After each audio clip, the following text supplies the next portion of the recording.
Well, second round of the F1 season's just come about. We are here at Sakhir in Bahrain this weekend.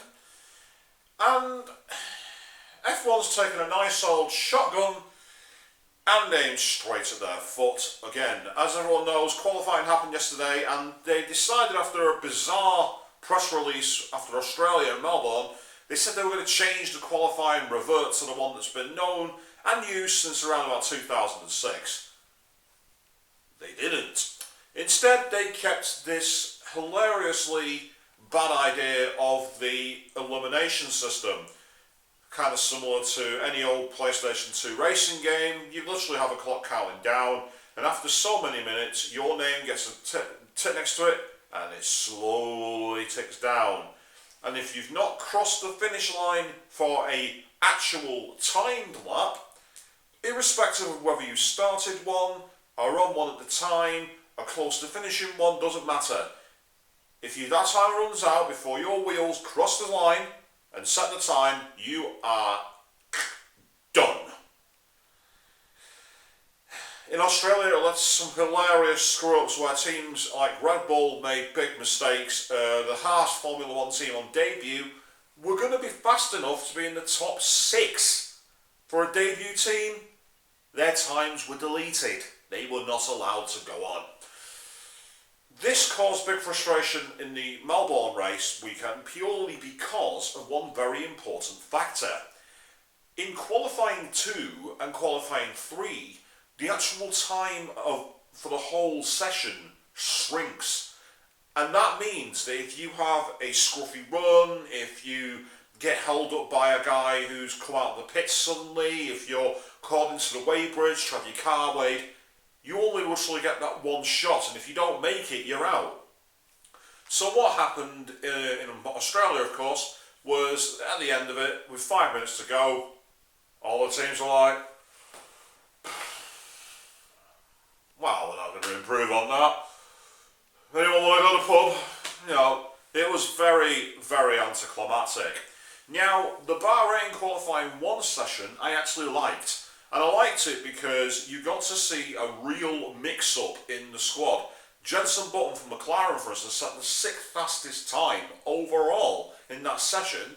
You had the Manor Racing teams, MRT, Pascal Wehrlein, 16th. Oh yes, the F1 rejects are rejects no more. But you also had Sergio Perez in Force India, following foul of his team, misreading the time, and he starts in 18th. I like the fact that you had the mix of scalps and the ability for surprises.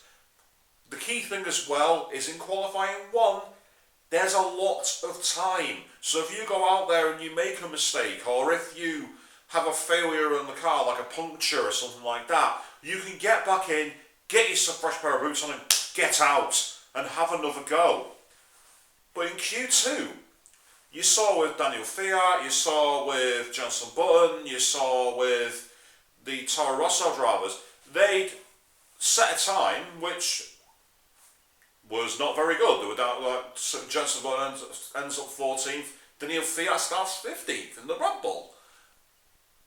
They had that one lap which was really, really poor. But because of the amount of time it takes to get out of the pits, do a lap of the circuit, start the finish line and then finish your lap, because they'd already had the bad run, they had no time to do that. And even if they did, they had to run the fastest tyres, which are so fragile that you can't run them for more than one hot lap at full pelt. So they wouldn't have been able to make it any better anyway. It resulted, in the end, apart from Nico Hulkenberg in the Force India, who, credit to him, said, no, I'm going to go for Q3, I want to get in this. And the 2 Williams drivers, Valtteri Bottas and Felipe Massa, bizarrely just, I don't know, wanted to prompt Martini in the desert, I suppose, maybe, I don't know. They were out there. Other than that, everybody else was sat in the garages for about 6.5 minutes of the session. And the commentators are like, well, yes, it's getting to the point that a car being pushed down the pit lane is more interesting than a car running at full hybrid power on the circuit. No, it really isn't. And what made that worse is that in that qualifying 2 session at that time, Romain Grosjean was in 8th place, and I think it was a 1:32.7, I think. And then all the way down to 14th, where Jenson Button was a 1:32.9.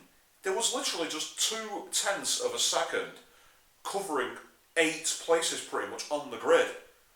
On the old system, it'd have been pretty much the equivalent of an F1 bar brawl. Everyone trying to scamper over the line, setting that banker and going, I'm first, oh damn it, and slowly watching themselves rotate on the order, wondering why they're going to come. The excitement would have been there for the fans. Yes, who's going to make it? Who's going to fall? Thanks to the countdown clock. 90 seconds, 90 seconds, 90 seconds, 90 seconds, whoosh, gone. A spectacle lost. And in Q3, because of Q3 was only saved because Lewis Hamilton made a mistake at the final corner, went off the circuit, still set the 4th fastest time, which shows you how fast that car is, but he was still able to get round and have another go. And that forced Rosberg to have another go, and Vettel and Raikkonen to have another go in the Ferrari. It was because he had to go again.